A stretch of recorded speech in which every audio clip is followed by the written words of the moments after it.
But one thing that means the absolute most to me is that young person sending me a letter, sending me, having the courage to send me a DM.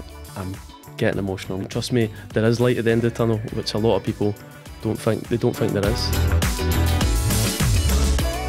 Hey, I'm Katie J, and welcome to Young Scots This Is How I Feel podcast, where we talk to guests who've grown up or live in Scotland about their experiences and how they cope in the world we find ourselves in today.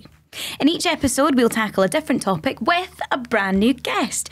And today, I'm really excited to introduce you to my pal, Zander Murray, who's here to chat all about becoming the first Scottish professional footballer to come out as gay and third actively playing footballer to come out in the world.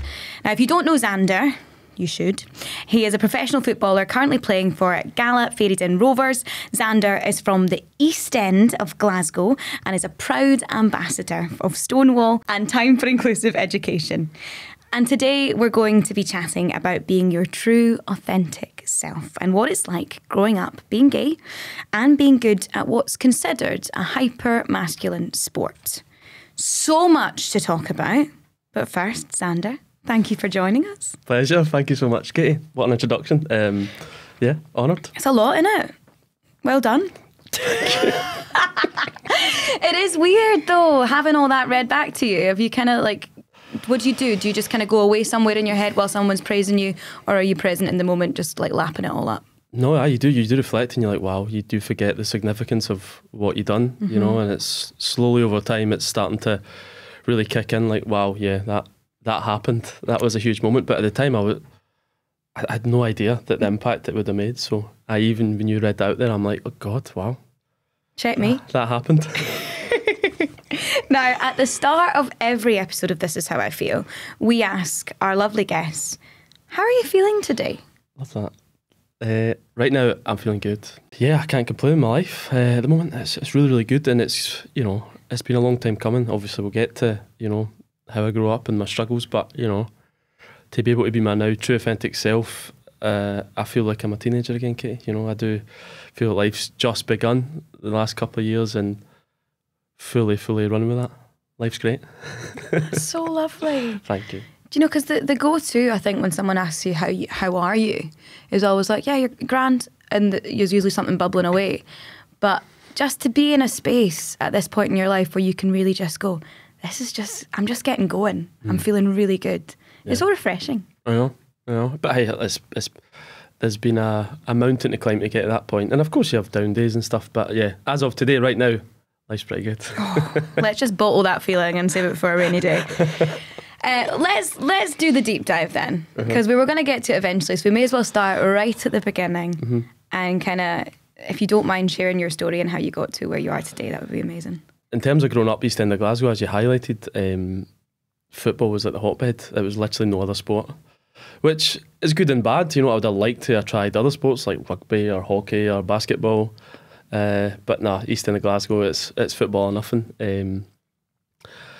And being good at it, it's a good sort of steading being in that area, because it's a huge hotbed of talent. But yeah, obviously having to deal with my own sexuality was very, very tough. My earliest memory of what I seen or known what gay was when I was like 11, 12 years old. I used to go to the Celtic games. Sorry, I'm a Celtic fan, with my father. We can bleep it. And yeah, so we used to go to a pub before the match, and he used to always say to me, son, you know, across the road there was a slightly more classier establishment across the road. And he used to always go, son, you never want to drink over there when you're older, that's where all the gays drink. And of course he used other curse words that I'm not going to mention. And then of course when I was 13-year-old and I discovered who I was, I combined with being in that professional academy setup, which was pretty homophobic, I'll be honest. And I'm not going to, you know, the club that I was with, or the two clubs that I was with growing up, I'm pretty sure it was the same in every other club, you know, just the homophobic slurs they used, the terminologies in that dressing room day to day. So I combined with that with my father when I was 13. That was when the utter dread happened. I remember it. I discovered my sexuality playing The Sims of all games. I think a lot of people did. Yeah, Woohoo. accidentally got two characters in a relationship, and that's how I discovered it. Wow. A moment of like pure joy and stuff, and then utter dread because obviously society and cultural norms, and that unfortunately that sort of stayed and sort of did live with me for 16 years of my life, right up until 29, which is a shame really. But yeah, that's sort of where it all began. It's been so hard for you as a young kid, and we all are just figuring everything out. Everything's a new experience. Everything is, you know, so huge and feels so insurmountable. Mm-hmm. But to have those, you know, hurtful stereotypes and that kind of like, well, now we don't do that because that is, and it almost equates to bad. Yeah. In a child's mind with those voices around you. How the heck do you reconcile those voices? Honestly, I put it in a box I refused that I was gay for so long. Yeah. Because I want to say I was like a child prodigy playing football, but I was pretty good, you know what I mean, playing in the academies, and I was always one of the best in my schools and stuff like that. And I just, because of the lack of education back then, yeah, as you've just highlighted, it's just society and cultural norms back then. Of course, times are slightly changing. And that sort of narrative did play with me for the 16 years. I just kept it in a box until eventually I thought, nah, enough's enough. I have to begin to accept myself, or God knows where I'd be, Katie, to be honest. Mm-hmm. Yeah. It's just, I mean, I'm sitting here in quite a privileged position in the sense that like it's totally unfathomable to me to have this experience, but so many people that I love, yourself included, have been through so much. And you're right when you speak about it being this idea of masculinity. Yeah. And hopefully things are changing. But do you remember, was there anybody that you looked to, you know, in that process where you're thinking, okay, you know, I can see a slight role model there that can maybe change things for me? Or did you just think, no, it's got to be me, which is what you did? You get me goosebumps. Like, obviously, like, what happened to the very first openly gay player, Fashanu, you know, and he ended his own life because of, obviously, media pressures and stuff that was happening in his life at that present time. And that was only the role model, you know, and that's probably, unfortunately, for a lot of closeted footballers, it's probably kept them in the closet because they thought, God, look what happened to... Cautionary tale. Yeah, look what happened to Fashanu. So that was tough. And then just positive representation, like through the years, like maybe in my mid-20s, early 20s, I remember seeing documentaries of like semi-professional players that were, Matt Morton, for example, down south was an out player, and I was like, oh, this is cool, this is great. But nothing up in Scotland. So yeah, through my like teens and mainly my teens, it was just so hard living that double life. I really, all my sort of mental health struggles and issues were sort of, that was the main part of it, and I'm still trying to iron them out. And listen, it's got so much better. But and that's why I wanted to do my talking off the pitch as much as on it, because I know now that it's not just me that was struggling. Do you know what I mean? There's so many people, and they probably just need that one person to see, whether it's in the media or in their lives, to go, no, you can be your true authentic self, and trust me, there is light at the end of the tunnel, which a lot of people don't think there is. So yeah. And we will talk about the incredible impact that you just allowing yourself to be your true self and do it publicly has done for so many people, because the impact is quite profound and you are wonderful. Thank you. So are you. Thank you. Thank you. But when you were, and as you say it, sort of living that double life, how are you doing it? Like, on the basic terms, how are you splitting yourself into two like that and getting through the day? I think because, like, growing up, like in my teens, I was quite masculine. You know, I wasn't like your stereotypical gay boy or gay man. Like, you know, it's quite camp, and you know, they set themselves up there. They're screaming, "I was gay out the womb" and stuff like that. Do you know what I mean? I wasn't like that. Yeah. I did. Don't be wrong. Listen, I've got my feminine side, absolutely, and I'm still working on that, and it's getting better and better. But I suppose I've sort of suppressed that, being good at football, being in that hyper masculine environment. And I suppose I just had to. The better and better I got at football, I just felt that I cannot be my authentic self. I need to dim any sort of femininity in me, because it's not going to bode well with the boys in my dressing room, in society, in football in general. And that's unfortunately what I did. And I doubled down on the masculine side, so that laddie type culture and hitting the gym a lot, which unfortunately, eventually when you suppress something that's in you, I mean, you just know you're gay. I did come to a point, I'll be honest, when I'm in my mid-20s, I just imploded. I completely bumped myself out, and looking back, it's probably a blessing in disguise. It was needed. It was right, well, there's a huge reason why that just happened. Now, are you going to deal with it? Are you going to fix it? Gladly I have. Yeah. And what about, how much of the kind of fear was created by obviously things that you'd heard, and that kind of laddie back and forth in a dressing room, in a pub, around sport in a more general sense sometimes. How much of it was kind of dissipated when you did have the courage to say, this is who I am? Like, what was the reaction from your teammates and your kind of people around you? So that period before coming out, you do think the world's going to be against you, and you think it's only just you. And I was aware that I was going to be the first in Scotland, and as you've highlighted, out of 133,000 professional footballers, you can count in one hand out openly gay in the men's game. It's insane. The math ain't math in there, but okay. You know what I mean? It's nuts. And I was aware it'd probably get a wee bit of media attention, but I had no clue the reaction it would have got. But more importantly, I wanted to focus on, I was hoping that boys in my dressing room would treat me with the same respect, and still love me and still have the same banter. Because people would say they play football just to play on the pitch, they're lying, Kate. They play football for that banter in that dressing room. It's brilliant. Well, you must get you get really close, right? These are people that you are spending every hour God sends with. You're in a bus travelling to places you've never been before. You've got to be a team, and you've got to be a family, right? Oh, aye. And it's like a brotherhood. And because I looked, like a lot of young players looked up to me. They asked me like a lot of advice on like training and working out and dietary stuff. And I thought, if I come out as gay, they're not going to look up to me anymore. I'm not going to be seen as a leader anymore, and they're going to see me as inferior and stuff. But yeah, that was one thing that definitely surprised me for the better.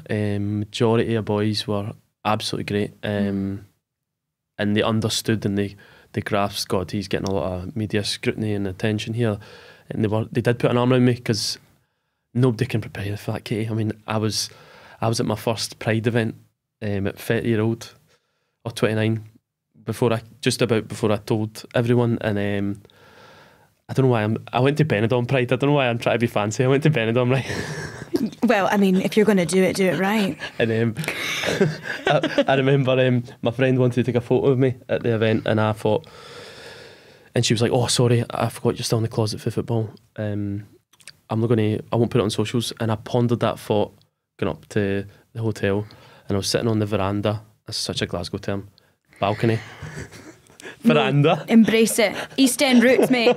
Embrace it. But that comfy. Balcony. But look at you trying to be all posh. Veranda it is. Keep going. Veranda. Sitting on the veranda, and I just thought, do you know what? I'm sick of this. 16 years I give myself so much pain and struggle. Surely this is going to help at least one person. I knew I was going to get a bit of hatred, and I was like, do you know what? Just do it. And I only had a private Facebook at the time, but I know I had like the football community on there. Typed it, pressed it, went to my bed, woke up next morning. Oh my goodness. Mental. 2 days later I'm on Lorraine Kelly, and my life's changed overnight. But back to your original question, sorry I took so long in answering this. The messages immediately from the boys in that dressing room, man, I'll never forget it, especially when I was in Benidorm. I got tears in my eyes, because that meant the most to me, that my boys were going to be there for me and have my back, which was amazing. I'll never forget that. That was huge. And one wee comment as well, which really helped me, if anyone's listening to this, it's wanting to be an ally and wanting to, that are maybe in the football environment and they want to do more.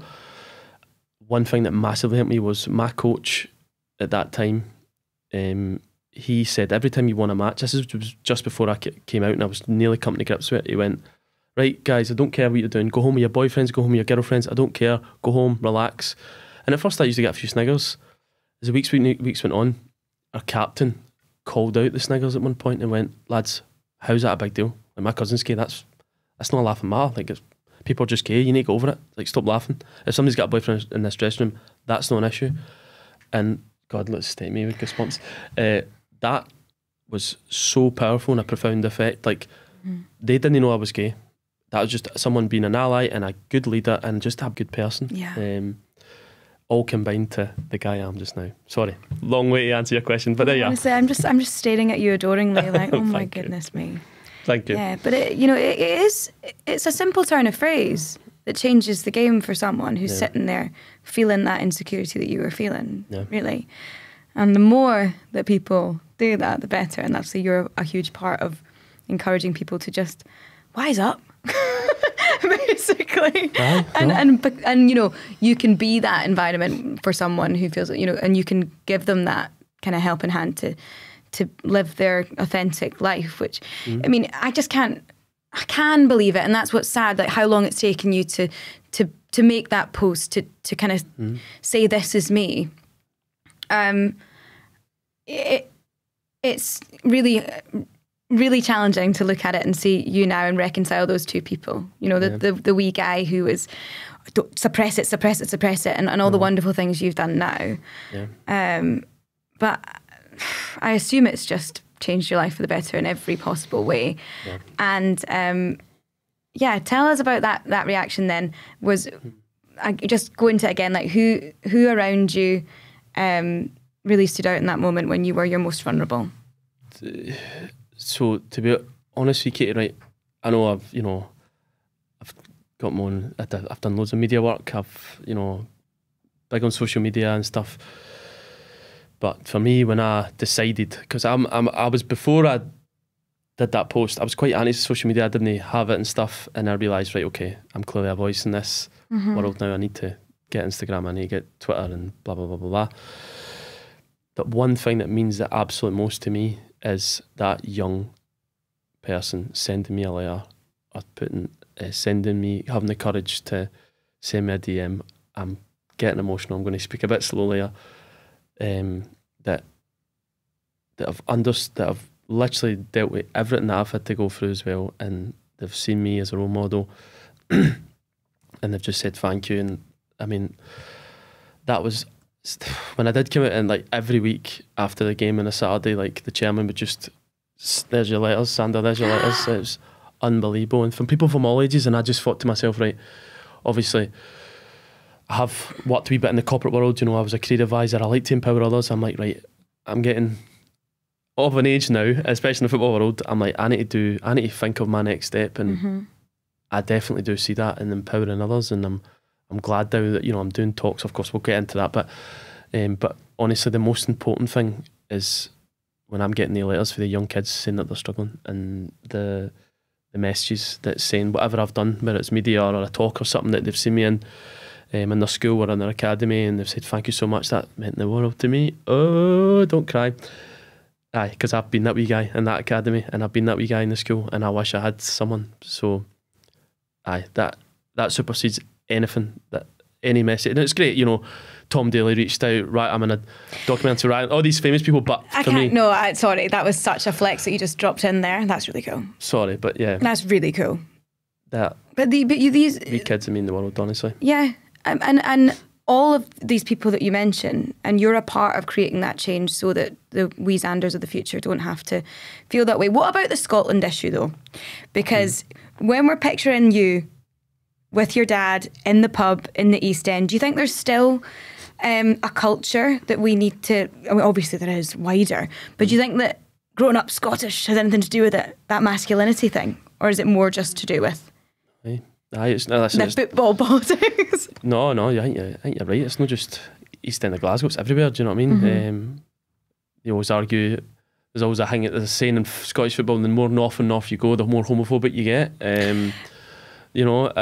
These wee small town mentalities. And when I did my documentary and I spoke to the SFA equalities lead, Robin, and he told us a bombshell, which we didn't even know was going to happen. He said for the previous year, the 22-23 season, from all the the abuse that got reported in a match, a professional SPFL professional match, and it all gets categorised whether it's racist, whether it's homophobic, misogynistic. There's all different realms of it.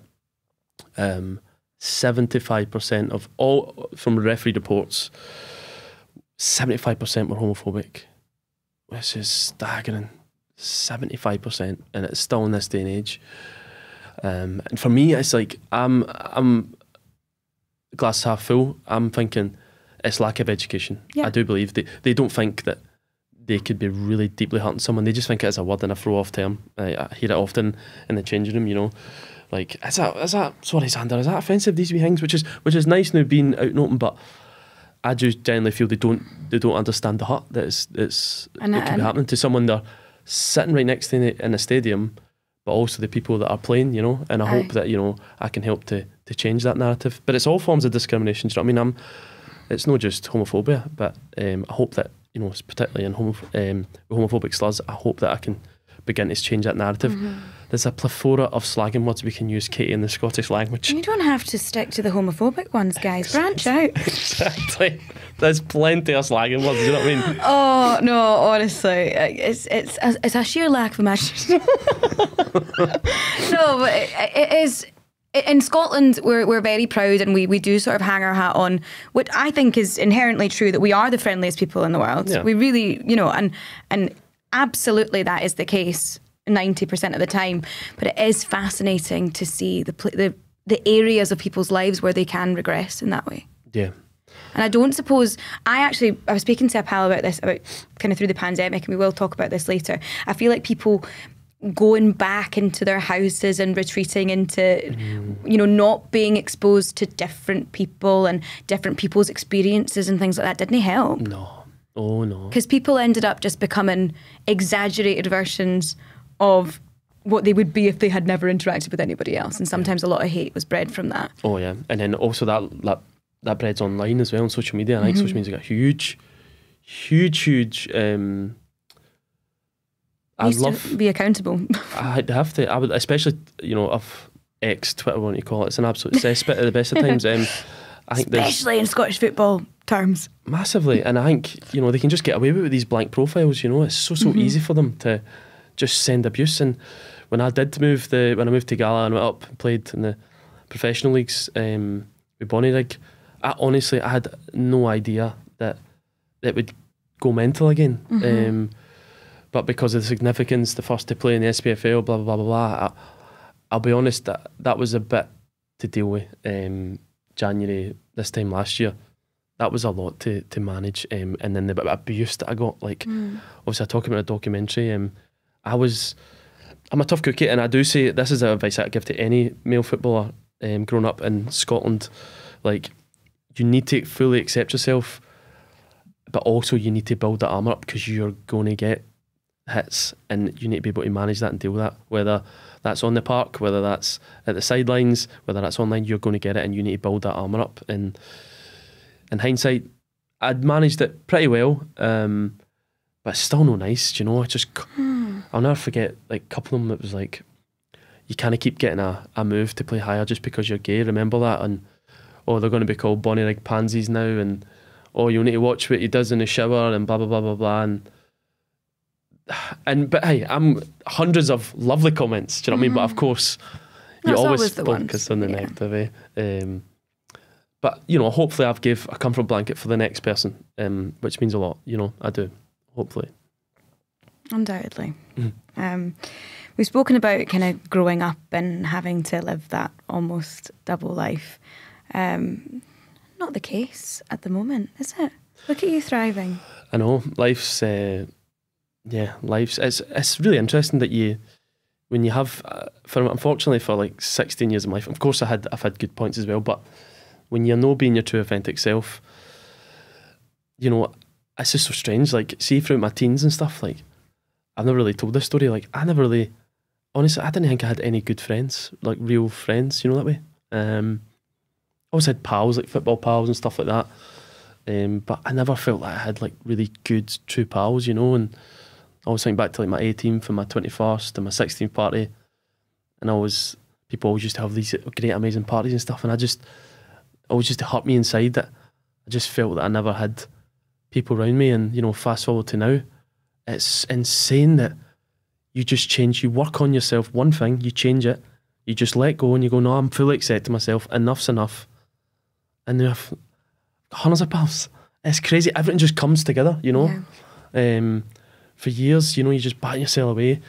And that's one message that, you know, as quickly as you can, but just begin that process. If you're struggling with your sexuality, begin that process, because trust me, it's once you see that light, life is incredible. And although we speak about these external factors as like barriers to doing that, do you think that kind of giving into that and accepting yourself made the barriers a little bit easier to navigate? Or was it just a case of like, I'm that strong and assertive about who I am that it doesn't matter so much? Yeah, well, no one gave me, especially in my day and age, no one gave us a gay rule book growing up, do you know what I mean? So what? it did. They're not, sorry. I need to speak to someone about that, that's ridiculous. Should be around every letterbox in the country. It should. Like, no, but really, it should, yeah. LGBT education, honestly, I wish I had that growing up, because I didn't, and no one gives you like any, you know, I remember when I first had a boyfriend and holding hands in the street, and you're just, you're second guessing, you're like, oh my God, is anyone watching? Or you're at a cafe and you're talking about like queer culture, for example, like RuPaul's Drag Race, the Gay Olympics, like no one gives you that, like when someone's talking that to me at the beginning when I was first out, and I was just like, oh my God, is anyone there watching? And that's just because you just need to work on that. So you do come out, but then fully accepting yourself for some people can take a bit of time. And luckily, you know, two of them married up quite quickly for me, and I was able to just, and once you get to that point, Kate, sorry, back to your original question, but like, I'm letting you bask in it, it's lovely. Like, it's crazy when you're authentic self, life just, everything just clicks, you know. And listen, we all get down days. January's just passed. I'm a human being, do you know what I mean? But they down days aren't they marrying into, you know, weeks and months, you know. Yeah. I can quickly get over that, and I think it's beautiful. Yeah. Now, the whole thing is just beautiful. I'm just so proud of you. But we're picturing that stack of letters from young people who have, you know, who may find themselves feeling the same way or are just kind of inspired by what you're doing. And I assume that, you know, when you're replying to these people, you maybe as you are experiencing something new, you have new advice for them. You know, in this moment, what would the advice be for someone who is thinking, okay, I am gay, I want to do something about this in a way that's going to, you know, improve my life and kind of, you know, I want to do what you've done and show people who I really am. What's your advice to them? What a question. Wow. I know you've answered it a million times, but I think that every time you look at it, it would be something different, you know? Yeah. Because you're almost like a butterfly at the moment, just kind of getting out and enjoying all the new things that your life is bringing you. Yeah, no, I mean, one thing that's, so obviously we'll talk about, you know, the educational work that I'm doing. I'm doing a lot of work in schools and stuff, and bullying is really bad now in schools, especially for homophobic bullying. For kids that probably don't even know they're gay yet, but they're maybe just a bit camp looking. And so my answer to that's probably changed now a bit, because I never got any. I'm quite lucky in that regard that I didn't get any bullying because I'm quite You're masking as well, though. It's that whole thing. It's like because you were in a way that enabled your ability in the sporting world would have probably enabled that kind of like, I'm getting through it, so I don't have to address it. Yeah. I'm not going to address it because nobody's asking me. True. Thing. Yeah. You know? I agree with you. And then combined with being masculine, like even for today, like I still get some boys I'll be training with, like, you're no gay. Like, you can't be gay. Like, no, you can't be fully gay and stuff. I'm like, what are you basing that on? Like, what is your narrative? Yeah. Like, gay people, we're all different. We've got all different likes and interests. Like, you need to stop listening to Andrew Tate and all these toxic influencers. Well, people. I mean, but yeah. But sorry, to the original question, I would honestly say, you're currently maybe in a school, you may be in an environment at home that you are being told or taught that being gay is this horrible, disgusting thing. And honestly, trust your gut. I guarantee you, as much as this will be tough at the period that you're in just now, but even if your family are against you, which can happen and does happen, you know, when people come out, what would I say to, you know, a younger person struggling with their sexuality? Trust me, that environment will change as you get older. If it's school, you're in there till 16 and you can get out that. If it's in your family home, I guarantee you be your authentic self, you will find your family with your own and your blood family. Trust, that's happened, and I've read a lot of letters that happens. But more importantly and deeper than that, like, life is so short. I was going to swear there, you can't swear in here, I'm just getting passionate. Like, honestly, like, I don't want you to be cheesy, but you don't know what's going to happen tomorrow. You really don't. No one knows. And I've took all the daggers to my back, and honestly, I don't even know, if I didn't do what I'd done, I don't even know if I'd be here. Like, I can tell you, if you go the other way, how difficult and challenging it is. And I remember one letter that I got, it was a retired police officer, and he told me, son, I've walked into so many suicides, young males, and honestly, I've lost count the amount of letters that were struggling with their sexuality. Do you know what I mean?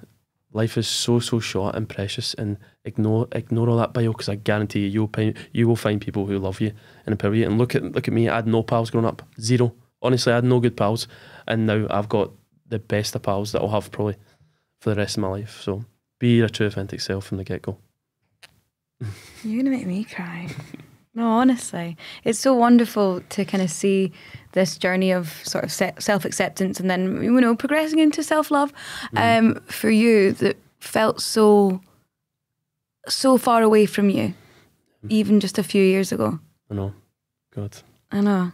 And aside from all the wonderful things you're doing in schools and making history, on a personal level, do you ever take stock of that? I can't even marry away for, like, this year, you know, career-wise, you know, is incredible. You know, footballer, and I'm 32 now, so off the field is, you know, getting really exciting with the ambassador work and talks in schools and media and doing more work on the media side of things. It's getting really exciting and great, but I need to remember, I can't take all my enjoyment and love out of that. I need also, like, take time for myself, and you'll be like that as well. Like, you are that girl, do you know what I mean? You're so successful, you're doing amazing, but you also need to work on your own personal life and be like, right, away from all the fun and the galore and the praise, right? What makes you tick and what also makes you happy. And this year I'm getting so much more better at that, and just taking time away from, you know, yes, the fame and it's amazing, the glitz and the glamour of it all, yeah. But, you know, going out wee walks with my wee dog, jumping off waterfalls, doing ice water plunging. You need to do a plunge with me, Katie. Oh, thank you. I saw that video the other day. It made me cold, and I was sitting in a very warm house. I would not be doing that with you.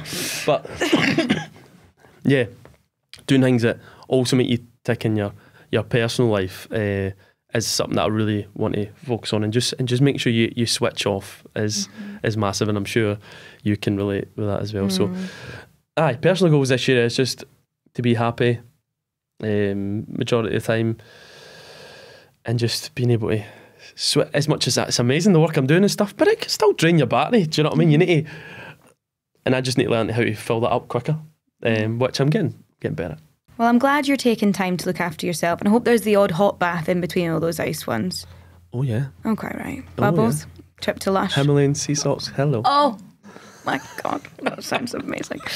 But, you know, and it is wonderful that you're able to kind of take stock and have those moments, because you just should be just basking in all the wonderful stuff you've done. But you are working pretty consistently to pave the way for a new kind of future for people going through something similar to what you went through.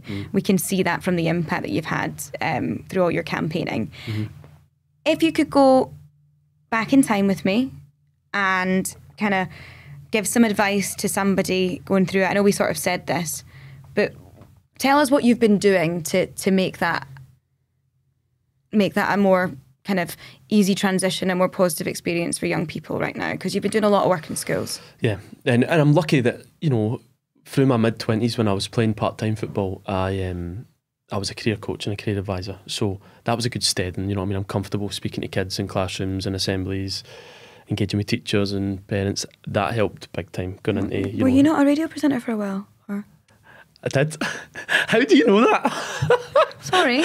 Because I know. Birdie told me that someone did a course in radio, no? HNC, yep, Creative Industries Radio. There we go. That's so impressive. You're a good communicator, clearly. Thank you. Do you know, my end of year we did an end of year sort of, what do you call it? It's not a dissertation. What do you call it? Like a portfolio, or yeah. And it's my sort of one is still on SoundCloud. Yep. Oh my gosh. I will send you link in the comments. Wow. Right now. It was on phobias. I was terrified of moths at the time, and I went round and like asked these people in Scotland like the biggest phobias, and there was like these quite famous people as well. There was one that was really, really scared of tomato sauce, and I managed to interview her for that.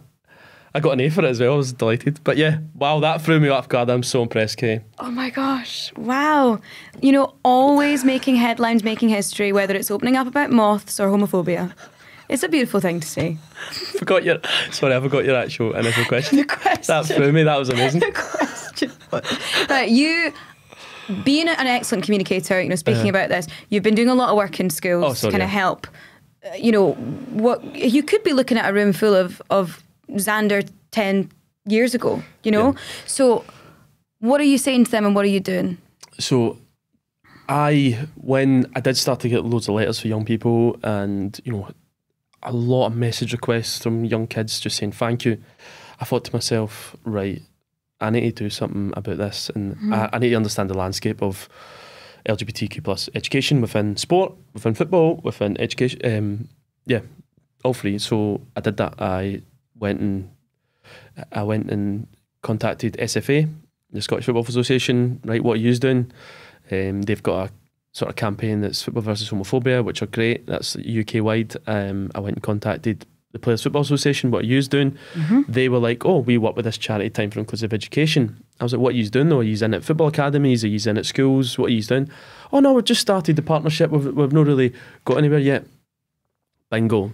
So I went and met Time for Inclusive Education. Incredible Scottish charity. Like, oh my goodness, they are unbelievable, honestly, at what they're doing. And I just sat down. I remember the first meeting with Liam and Jordan, the directors, and I said to them, I was like, look, we need to get into schools and we need to get into professional academies. Look at all these messages.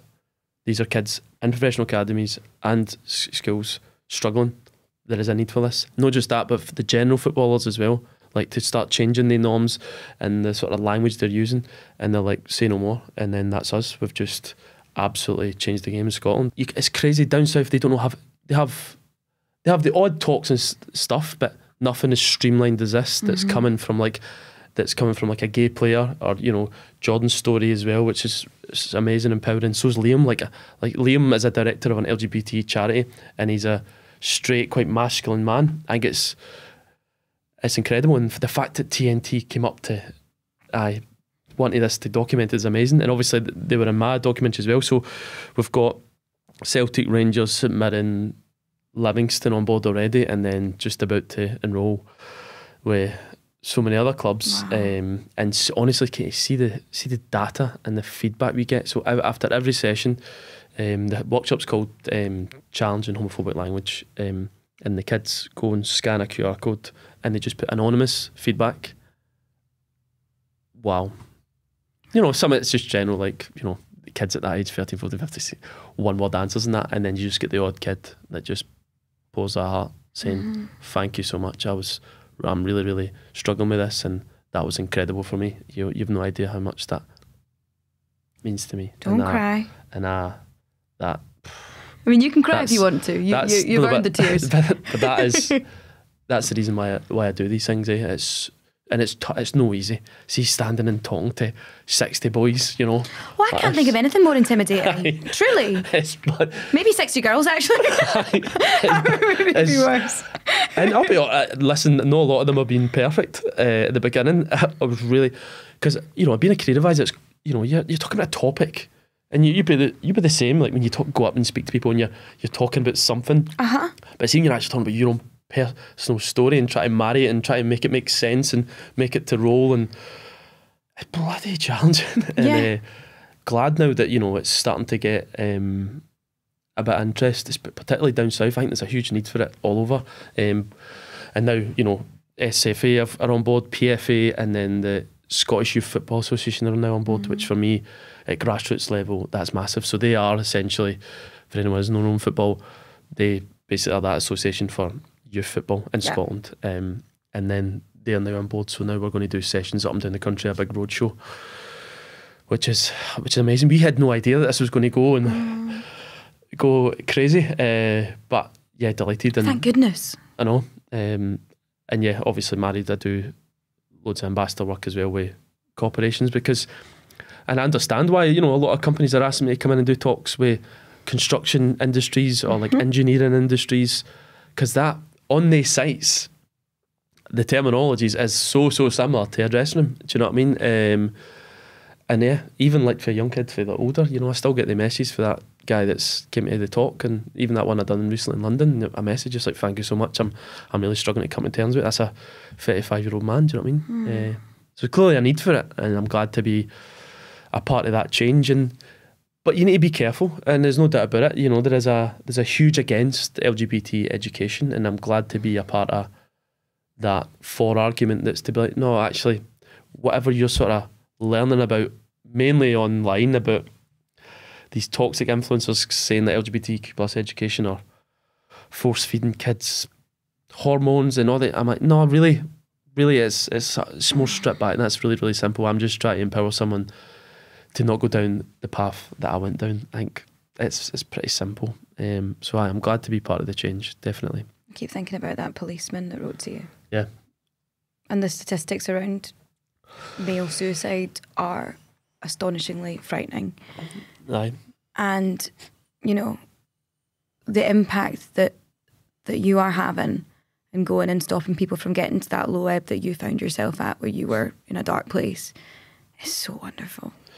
And long may it continue that we start to change these things now, although it's probably still too late in the day. We should have done this ages ago. But it's fantastic. Well, quite frankly, Zander, I adore you. And this conversation has been absolutely fantastic, as we knew it would be, huh?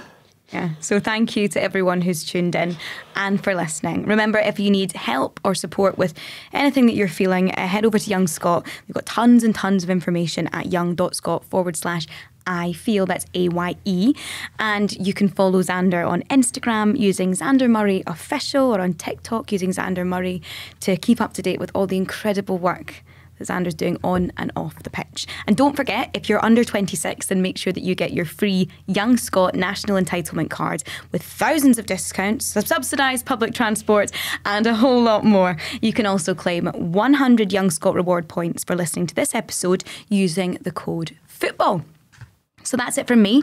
I hope you've enjoyed this episode of This Is How I Feel. And if you have, then please rate, review and subscribe to us, which means you'll get instant access as soon as the next episode drops. Looking forward to seeing you next time.